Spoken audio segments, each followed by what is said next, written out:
எதிர்ப்பக்கம் இருந்து திராவிட இயக்கத்தை, திராவிட முன்னேற்ற கழகத்தை, நம்முடைய அரசை கடுமையாக விமர்சித்துக் கொண்டிருக்கக்கூடிய 2 முக்கியமான அரசியல் சித்தாந்தங்கள்னு பார்த்தோம்னா, ஒண்ணு வந்து ஹிந்துத்துவா. நம்ம ஹிந்துத்துவா சித்தாந்தத்தை நாம இங்கே தமிழ்நாட்டில் கடுமையாக எதிர்க்கிறோம். இந்துத்துவா சித்தாந்தம் கிட்டத்தட்ட 17 மாநிலங்களை ஆண்டு கொண்டிருக்கிறது, இந்தியாவை ஆண்டு கொண்டிருக்கிறது. 3வது முறையாக இந்துத்துவா சித்தாந்தத்தை அடிப்படையாக கொண்ட ஒருவர் அங்கே வந்து பிரதமராக இருக்கிறார். அப்போ இந்த சூழலில் ஹிந்துத்துவாவை நாம் ஏன் இன்க்ளூசிவிட்டிக்கு எதிராக நம்ம நிறுத்துறதுனா, இந்துத்துவா இன்க்ளூசிவிட்டியை தன்னுடைய கொள்கை அளவிலேயே ஏற்பதில்லை.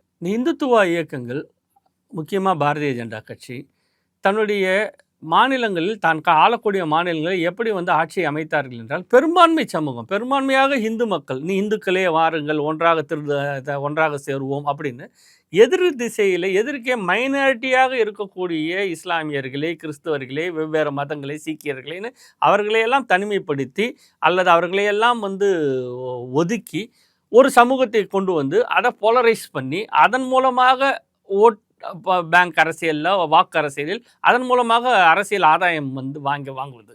இது இன்க்ளூசிவிட்டி இல்லை. இது இன்க்ளூசிவிட்டிக்கு நேர் எதிரானது. அவங்க கிளியராக எக்ஸ்க்ளூட் பண்ணுறாங்க. எனக்கு நீங்கள் வேண்டாம். இத்தனை பெரிய இந்தியாவில் இன்னைக்கு ஆளக்கூடிய பிஜேபிக்கு ஒரே ஒரு இஸ்லாமிய எம்பி கூட இல்லை. ஒரே ஒரு இஸ்லாமியரை கூட அவர்கள் எம்பி ஆக்கலை. காரணம் என்னென்றால், அவர்கள் நேர் எதிராக ஒரு சமூகத்தை நிறுத்திவிட்டு ஒரு போலரைஸ் பண்ணி தான் அதை வெல்ல முடிகிறது. அப்போது இன்னொரு ஒரு கொள்கை இருக்கிறது, சித்தாந்தம் இருக்கிறது, திராவிட முன்னேற்ற கழகத்தை கடுமையாக விமர்சிக்கிறது. அது யார்? தமிழ் தேசிய. இந்த தமிழ் தேசியத்தோடைய அடிப்படை என்னென்னா, தமிழ் தேசியத்தோட கூறுகள் அப்படின்றத வந்து நாம் வந்து எப்பயுமே மறுக்க முடியாது. ஏன்னால் தமிழ் தேசியத்தின் கூறுகள் என்பது திராவிட இயக்கத்தின் திராவிட கொள்கையோடைய ஒட்டிய கூறுகள் தான் அது.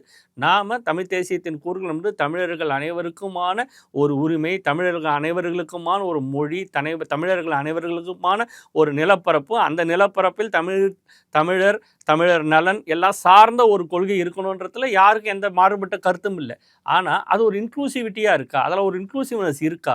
இப்போ தமிழ் தேசிய அரசியல் பேசக்கூடிய கட்சிகள், முக்கியமான ஒரு கட்சி என்ன செய்கிறதுனா, இங்கே தமிழ்நாட்டில் பிறந்து வளர்ந்து தமிழ்நாட்டில் வாழக்கூடியவர்களை மொழி வழியாக, அவர்கள் சாதி வழியாக அவர்களை மொழியை அடையாளம் கண்டு, சாதி வழியாக அவர்களை பிரித்து கிட்டத்தட்ட ஒரு 3 1 பங்கை வந்து அவர்கள் வந்து எக்ஸ்க்ளூட் பண்ணுறாங்க. இப்படி எக்ஸ்க்ளூட் பண்ணும்பொழுது ஒரு போலரைசேஷன் நடக்கும்.